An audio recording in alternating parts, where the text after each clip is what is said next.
This is my first year coming out to the Dirty Kanza. The race has been around for over a decade. I've always wanted to make it out here. If I was gonna try and sum up and describe what this race is, I'd say it's more than just you racing the competition, it's you battling the elements. This race is gnarly. There's hills, there's heat. There's nowhere to hide from the heat at all. Not a lot of trees. Everything's wide open, exposed. It's on gravel roads, just about 100% gravel. Razor sharp rocks. Nothing's going easy, and it never feels like you're catching a break the whole day. Just a battle in every aspect of it. This race is intense.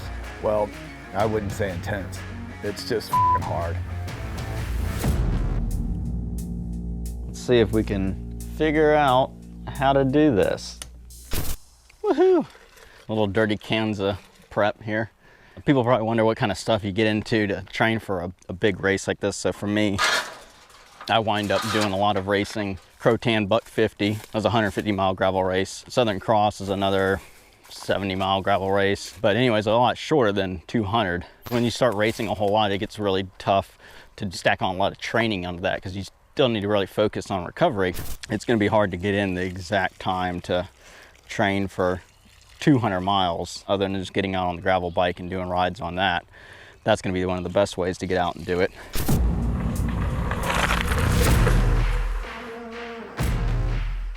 Preparing for this race, you wanna try and acclimate yourself as much as possible to what you're gonna be racing in. I trained back home in Georgia. I spent a lot of time on the steel Renegade. That was crucial. Got a lot of my training on gravel, riding in the heat, getting a lot of climbing up in the mountains. Kind of forces you to suffer. Bike rides really, really well, and it's so forgiving. So for logging in big miles on it and not getting fatigued, you know, it was just a great training tool. Having the right equipment, training properly makes a huge difference. And I think that was the best preparation I could do to get ready for this race. Right now I'm actually heading out for a ride. Probably wondering, oh, what kind of stuff do you think of to get ready for Dirty Kanza? I actually don't like to think about it. 200 miles on a gravel bike is gonna be a real test to see what I'm capable of. You never really know what you're getting into. You can look over maps and course profiles and kind of get an idea, but I have found, for me, the secret weapon is PBJs, because those little rascals got me through the Buck 50 and chamois butter. Might bring some sample packets of chamois butter. And tubes. I've heard lots of tubes. Packing up today. Maiden voyage just before we strike out for DK 200 here. So pulling some things apart. I'm gonna be racing something new. And when we get there, we're gonna be building it up. So right now I'm cannibalizing a couple bikes. Come up with one really awesome bike when I get there. It's always part of the adventure, so we'll see. We shall see.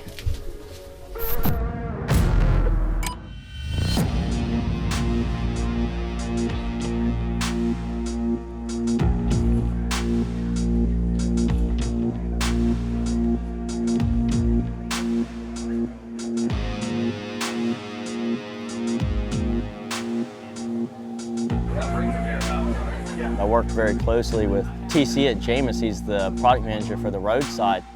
To have him out here supporting me at the different feed zones, it's incredible. Not a lot of companies are gonna put their product manager out there and have them manning the battle station. I wanted to come out to kind of be in it with Thomas. We're doing the trace rig for him, we're doing the feed zones, and I'm watching what he's going through. Just being immersed in this environment and seeing and hearing from him gives me the best product feedback in the moment. He can see what these bikes are subjected to and to be able to tweak it based off real world conditions. I mean, it just makes for a better product that's tested in the battlefield. You know, hop out on a bike for 200 miles, I think comfort's paramount.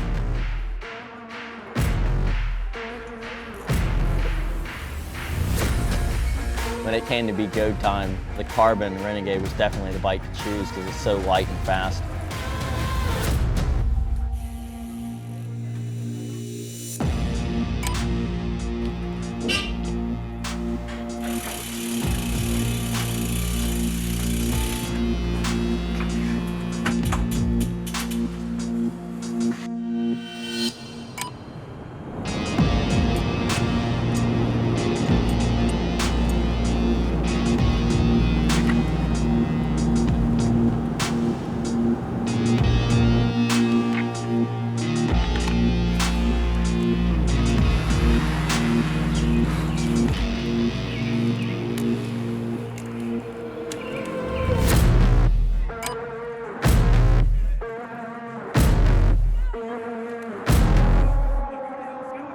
It's amazing to think that this race had grown from 13 racers in 2006 to just under 3,000 racers.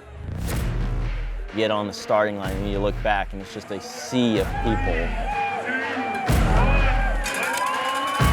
Gun goes off and we start trucking out of town by a police escort.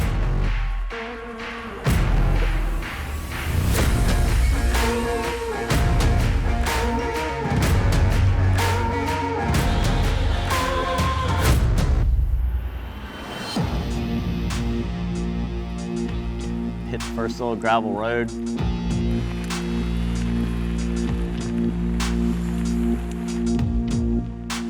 And then you start to get into some big chunky gravel, and a lot of the stone, it's flint rock, so it's just super razor sharp, and it's not even something you can really avoid.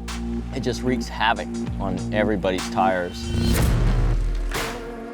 30 miles into the race, you're stuck with a couple hundred riders all around you. I couldn't see anything because we're so tight together. Wound up getting a massive sidewall cut. This is just cruising on a plain road. Next thing you know, you just hear this like Still didn't see him. Shit, I'm worried about him a little bit. Had to hop off, put multiple boots in it. Kept thinking the sidewall was gonna keep splitting or split all the way across the casing, but the thing was just super durable and worked well. And then you're trying to chase back and you can kind of get back into a rhythm.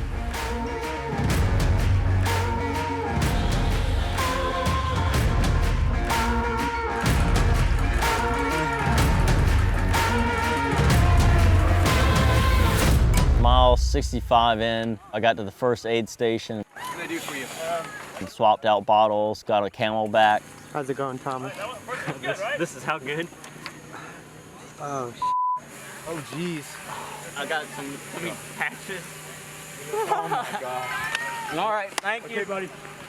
Good job. Was able to keep on trucking.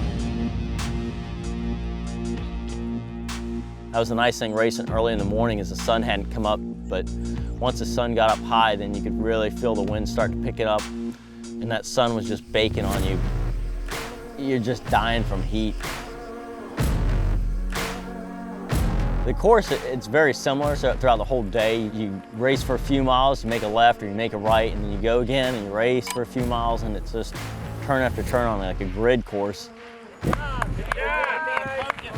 That'd be awesome. Around 120, we got to a neutral feed. A lot of people I heard at the different aid zones, they were like, you know, I've had 3 flats already and I'm done with this, I'm throwing the towel in. I knew I didn't want that to be me. I didn't want my first DK race to be a DNF.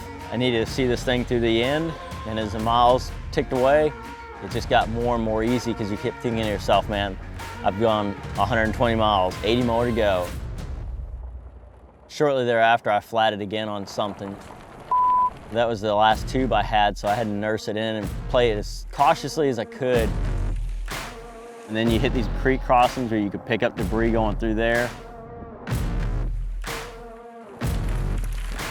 had to get some more tubes from TC. I've been burning through them today. And then you're battling these little punchy climbs, and you're trying to pick the best line and not flat through there.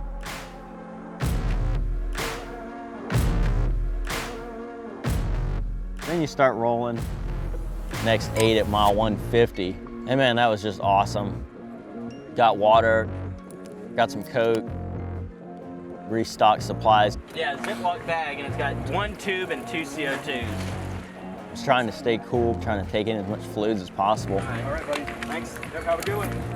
From mile 150 on, I actually felt best and was able to catch some of the riders that leapfrogged me in that aid zone.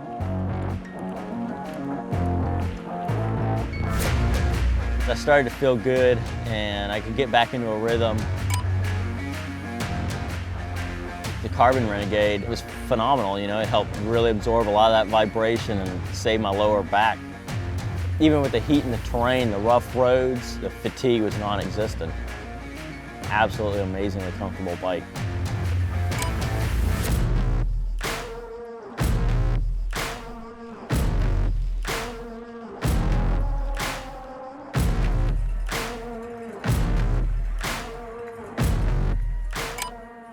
Felt really strong at the end.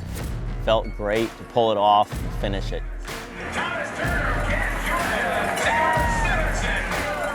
day was long, exceptionally long. I was plagued with 3 flats in the front and several rear punctures. And the heat was just brutal as well. 200 miles of zero shade getting cooked. I'll probably wind up with like sun poisoning tomorrow. Even though I put sunscreen on, it just got washed off immediately.